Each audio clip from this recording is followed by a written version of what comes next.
मित्रांनो नमस्कार. कवी प्रविष्य यूट्यूब चॅनलवर आपलं हार्दिक स्वागत.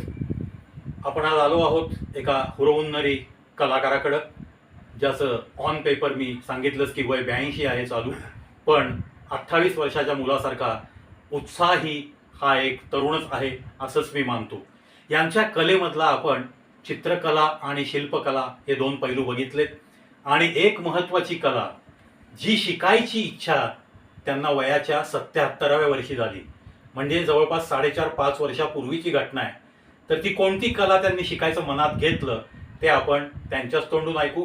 मी त्यांना विनंती करतो, चंद्रकांत सर, पुन्हा एकदा तुमची पूर्ण नाव सांगून ओळख करून द्या माझ्या प्रेक्षकांना. माझं नाव चंद्रकांत रामचंद्र होलकळस.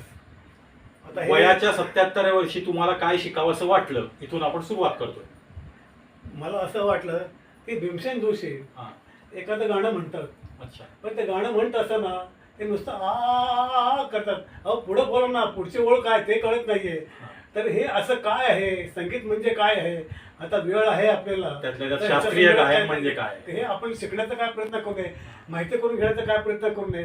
मग त्याच्या संदर्भात जे काही पुस्तकं मिळाली ते पुस्तकं वाचण्याचा मी प्रयत्न केला. अच्छा. आणि दुसरी गोष्ट म्हणजे निगडीमध्ये पिंपरी चिंचवड ते त्यांचा एक हे आहे, एक प्रोग्राम आहे की ते हार्मोनियम, हां. तबला, हां.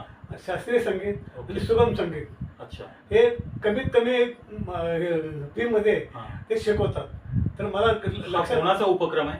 हा पिंपरी चिंचवड हां. कॉर्पोरेशनचा उपक्रम आहे. बापरे, महानगरपालिका ह्याच्यामध्ये महानगरपालिकेचा उपक्रम आहे आणि माझ्या घरापासून 1 किलोमीटर अंतरावरती आहे. अरे वा. मी म्हटलं आता आपल्याला वेळ आहे आणि आपले जे उत्सुकता आहे ते शिकण्याचा प्रयत्न करायला काय हरकत आहे, आपण माहिती तर घेऊया. क्या बात आहे. अगोदर तर मी पुस्तक वाचत होतो, पण तिथं जाऊन त्यांना मी चौकशी वगैरे केली. ते म्हणले नाही, सिनियर सिटीजन आहेत, आम्ही त्यांना प्रवेश देत नाही, ते 45 वर्षापर्यंत आम्ही करतो. मग अच्छा. असंच करता करता एक 8-15 दिवस महिना गेला. मग मी परत मला काही मित्राने सांगितलं की असं काही नाही, ते शिकवतात. मग मी परत एकदा गेलो. हां. मग परत त्या सर्वांना भेटलो मी की मला शिकण्याची इच्छा आहे, मला उत्सुकता आहे. ते म्हणले बरं हरकत नाही, तुम्ही या दुपारी 2:30 वाजता या. मी सकाळी 10-10:30 गेलो होतो. अच्छा. मी दुपारी 2:30 वाजता गेलो. हं. त्यांनी मला 2:30ची वेळ दिली होती की मी दुपारी 2 वाजता जाऊन ते जे बाहेरचा जो बाकडा होता ते जाऊन वा. बसलो बाकड्यावरती. मग त्यांनी मला पाहिलं, "अहो, तुम्हाला 2:30 वाजता बोलवलं." म्हणलं हरकत नाही, मी 2:30 वाजता येतो, तुम्ही तो चालू द्या म्हणलं, हां. तसं काय हरकत नाही. मग त्यांना असं वाटलं की खरोखर ह्यांना शिकण्याची इच्छा आहे, येस. ह्यांना शिकण्याची इच्छा आहे.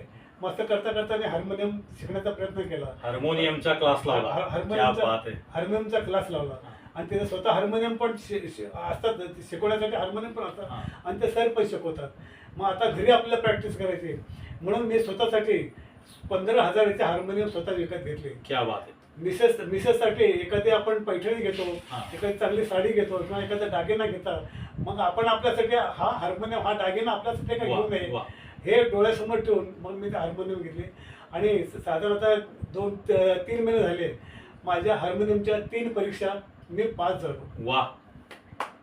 मित्रांनो पहा, वय वर्ष 77 ते 78, या वेळेस एखादी गोष्ट शिकावीशी वाटणे, आणि आज त्या 4.5 वर्षात प्रगती अशी आहे की हार्मोनियमचे 3 परीक्षा आपल्या सरांनी पास केलेल्या आहेत. म्हणजे आत्ता ते हार्मोनियम वाजवू शकतात आणि स्वतः शास्त्रीय गायनामध्ये जो त्यांना प्रश्न पडला होता की हे आलाप घेतात, पुढचं का बोलत नाहीत, पुढचं का गात नाहीत, याची उत्तरं त्यांनी शोधता शोधता हार्मोनियम शिकावासा वाटणं. आणि म्हणतात ना, इनर इन्स्टिंक्ट जर असेल तुमच्याकडे जर पेशन्स असतील, तर संगीत शिकवणारा माणूस सुद्धा येणाऱ्या शिष्याची अशीच परीक्षा घेत असतो.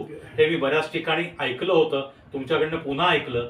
तुमच्यातल्या विद्यार्थ्याला खरंच इच्छा आहे का, आपलं उगीच गंमत म्हणून तुम्ही क्लास लावताय, हे ॲसर्टन करण्यासाठी त्या संगीत शिक्षकाने तुमची परीक्षा घेतली होती. हा पण किस्सा अगदी चांगला आहे. पण वयाच्या 78व्या वर्षी जर एखादा माणूस हार्मोनियमचा क्लास लावून 4 वर्षात 3 परीक्षा पास होऊ शकतो, तर मग तरुणांनी योग्य तो संदेश घेतलाच पाहिजे. मी लाख तुम्हाला शुभेच्छा अर्पण करतो. हार्मोनियममध्ये तुम्ही अजून एक्सपर्ट व्हावं आणि जी तुम्हाला गाणी आवडतात ती तुम्ही हार्मोनियम वाजवत मस्त गुणगुणा. त्याच्यामध्ये फार मोठी मास्टरी आपल्याला मिळो ना मिळो, व्यासंग तुम्ही जपायचा आहे, कला जोपासायची आहे, त्या कलेची साधना करा, इतकंच मी तुम्हाला सांगेन. आणि फार मोठी एखादी गोष्ट नाही आली तर तुमच्यासारखा माणूस नाव उमेद होणार नाही हे मला माहिती आहे, पण नाव उमेद व्हायचंच नाहीये, नर्वसनेस येऊच द्यायचा नाहीये. तुम्ही लोकांना आनंद वाटणाऱ्या माणसांमधली एक कलाकार व्यक्ती आहे. तुम्हाला भेटून मला खूप खूप आनंद वाटला. मला वेळ दिला त्याबद्दल लाख धन्यवाद. मित्रांनो, चित्रकला, शिल्पकला आणि संगीत प्रेमी, हार्मोनियम सुद्धा, ही इज हार्मोनियम एक्सपर्ट असंच मी मानतो. 82व्या वर्षी हार्मोनियमच्या परीक्षा पास होतो माणूस, याला कडक सॅल्यूटच करावा असं वाटतो. याच सगळ्या माहितीसह पुन्हा एकदा होनकळस कुटुंबियांना माझ्या चॅनलतर्फे लाख लाख शुभेच्छा अर्पण करतो आणि तुमचा निरोप घेतो. धन्यवाद.